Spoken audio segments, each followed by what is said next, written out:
안녕하세요. 말씀의 거리 716번째 시간 기도하심으로 시작하겠습니다. 거룩하신 주님 감사합니다. 주님의 말씀을 묵상합니다. 성령님께서 말씀의 조명이 되어 주시옵소서. 우리 주 예수 그리스도님의 이름으로 기도합니다. 아멘. 네, 오늘 보실 말씀은 사무엘하 10장 1절에서 19절까지의 말씀입니다. 그 뒤에 암몬 사람의 왕이 죽고 그의 아들 하눈이 그를 이어서 왕이 되었다. 다윗은 하눈의 아버지 나하스가 나에게 은혜를 베풀었으니 나도 나하스의 아들 하눈에게 은혜를 베풀어야겠다 하고서 신하들을 보내어 고인에게 조의를 표하게 하였다. 그래서 다윗의 신하들이 암몬 사람의 땅에 이르렀다. 자, 지금 여기서 보면은 암몬의 왕, 바로 죽은 왕이죠. 이제 나하스에게 은혜를 받았다라는 표현을 씁니다. 그럼 나하스에게 신세를 진 일이 있었느냐? 사실 그것은 그렇지 않습니다. 과거에 사울 왕 때에 암몬이 이렇게 공격을 해서 쳐들어왔고 전쟁에서 졌고 그리고 이스라엘을 섬기겠다라는 조약을 맺고 그들이 물러갔던 적이 있었죠. 그래서 아마 해마다 조공을 바쳤던 것으로 보여집니다. 그래서 두 나라 간의 관계는 이렇게 조공을 주고 받는 그런 사이였죠. 물론 이스라엘이 받는 위치였죠. 그런데 이제 나하스가 죽습니다. 그래서 조의를 표하러 다윗 왕이 사절단을 보내는 겁니다. 3절 보니까요. 그러나 암몬 사람의 대신들이 자기들의 상전인 하눈에게 말하였다. 다윗이 임금님께 조문사절을 보낸 것이 임금님의 부친을 존경하기 때문이라고 생각하십니까? 오히려 이 도성을 두루 살피고 정탐하여 함락시키려고 다윗이 임금님께 자신의 신하들을 보낸 것이 아닙니까? 지금 다윗의 의도를 전혀 제대로 보지 못하고 있어요. 왜곡하고 있는 거죠, 지금. 그래서 하눈은 다윗의 신하들을 붙잡아서 그들의 한쪽 수염을 깎고 입은 옷 가운데를 도려내어 양쪽 엉덩이가 드러나게 해서 돌려보냈다. 굉장히 수치스럽게 만들어서 돌려보내는 것입니다. 자, 사람들은 이 일을 다윗에게 알렸다. 조문사절이 너무나도 수치스러운 일을 당하였으므로 다윗 왕은 사람을 보내어 그들을 맞으며 수염이 다시 자랄 때까지 여리고에 머물러 있다가 수염이 다 자란 다음에 돌아오라고 하였다. 자, 당시 고대 중근동에서는 남자들이 수염이 있어야 좀 성숙한 사람으로 대접을 받고 인격적인 대접을 받을 수 있었습니다. 근데 나이 든 사람의 수염이 없다는 건 굉장히 수치스러운 일을 경험했다는 것이거든요. 그래서 수염이 자랄 때까지의 시간을 이제 다윗이 준 것으로 보여집니다.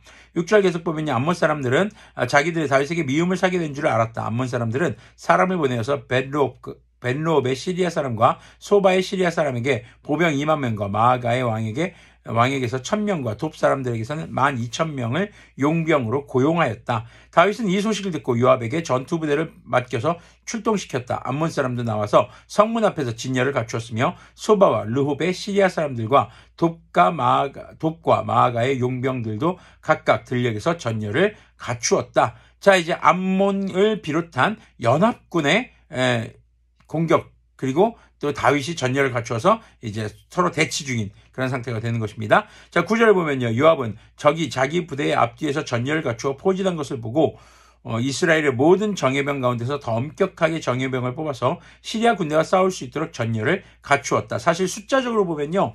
이 연합군이 더 많은 것으로 보여집니다.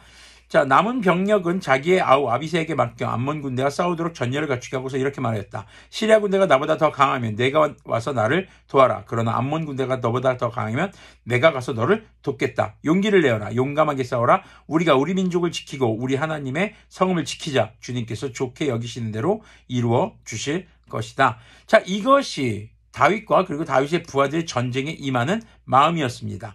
바로 우리의 민족을 지키자. 그리고 하나님의 성읍을 지키자. 결과는 하나님께 맡기는 것이었죠. 자, 그런 다음에 요압이 그의 부대를 거느리고 시리아 사람들과 싸우러 나아가니 시리아 군인들이 요압 앞에서 도망하여 버렸다. 암몬 군인들은 시리아 군인들이 도망하는 것을 보고서 그들도 아비새 앞에서 도망하여 성으로 들어가 버렸다. 요압은 암몬 군대와 싸우기를 그치고 예루살렘으로 돌아왔다. 시리아 군인들은 자기들이 이스라엘에게 패한 것을 알고서 온 군대를 다시 집결시켰다. 그때 하닷 에셀이 사람을 보내어서 유프라테스 강 동쪽에 있는 시리아 군대를 동원시켰으므로 그들이 헬람으로 왔다. 하닷 에셀의 부하 소박 사령관이 그들을 지휘하였다. 자, 시리아 연합군이 다시 한번 이스라엘에게 도전을 합니다. 자, 다윗이 이 소식을 듣고 온 이스라엘 군대를 모아서 거느리고 요단강을 건너서 헬람으로 진군하였다. 시리아 군대가 다윗과 싸우려고 전열을 갖추고 있다가 맞붙어 싸웠으나 시리아는 이스라엘 앞에서 도망하고 말았다.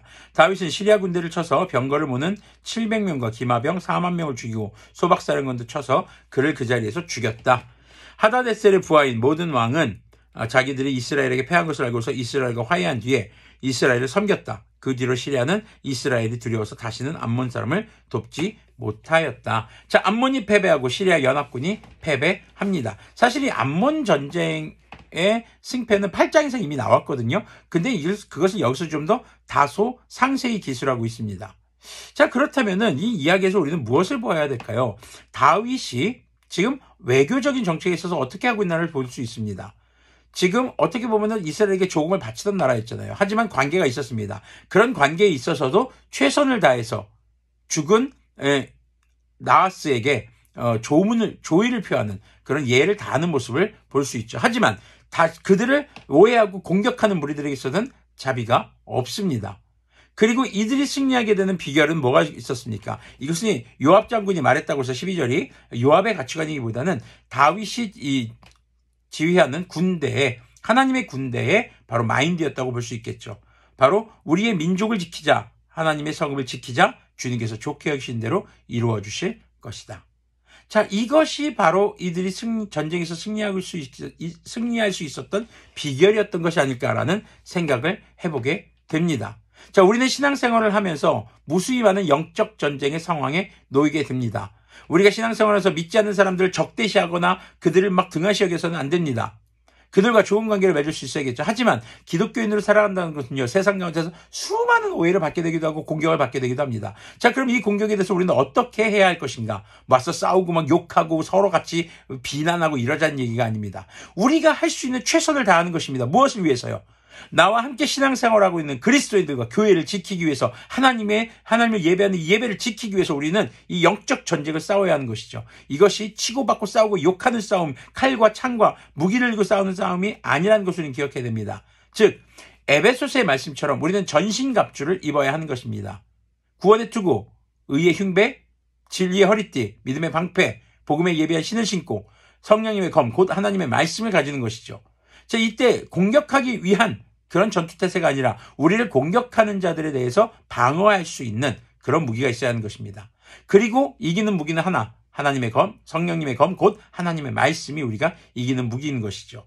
그래서 우리가 이 땅 가운데서 이 거룩한 영적 전쟁을 싸우는 그 영적 전쟁에서 승리하는 비결은 최선을 다하는 것입니다. 무엇을 기초로요? 하나님의 말씀을 기초로 최선을 다하는 것이죠. 그리고 그 결과는 하나님께 맡기는 자세.